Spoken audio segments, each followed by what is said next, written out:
పశ్చిమ గోదావరి జిల్లా నరసాపుర గ్రామంలో ఈ రోజున ఇంత పెద్ద భారీ ర్యాలీ నాయ బ్రాహ్మణులు జరుపుతూ ఉన్నారు. దీనికి ప్రధానమైన కారణం మీడియా ద్వారా రాష్ట్రంలో ఉన్న 25 లక్షల నాయ బ్రాహ్మణులందరూ యావత్తూ ఈ విషయాన్ని తెలుసుకోవాలని మేము కోరుతూ ఉన్నాం.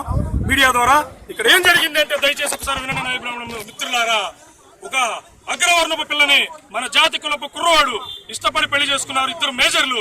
వాళ్ళిద్దరు పెళ్లి చేసుకున్న తర్వాత పోలీసులు వాళ్ళిద్దరిని పిలిపించి ఇరు వర్గాలకి కాంప్రమైజ్ చేసి వాళ్ళు మేజర్లు ఇష్టపూర్వకంగా పెళ్లి చేసుకున్నారు.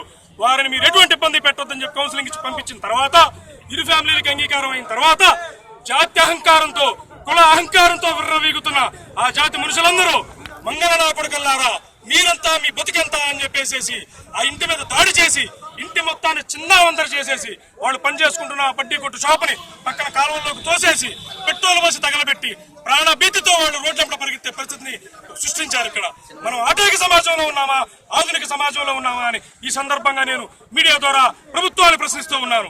ఇంతటి దారుణమైన పరిస్థితి నాయ బ్రాహ్మణుడికి ఈ రోజు ఏర్పాటైందంటే కారణం మాకు చట్టసభలో స్థానం లేకపోవడం.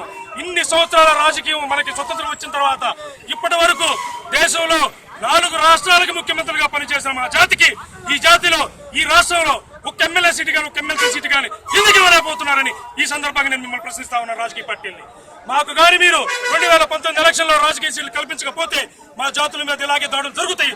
మమ్మల్ని మేము రక్షించుకోలేక ఇబ్బందులు పడుతూనే ఉంటాం. కాబట్టి మమ్మల్ని మేము రక్షించుకోవాలంటే మాకు చట్టసభలో ఖచ్చితంగా స్థానం కావాలి.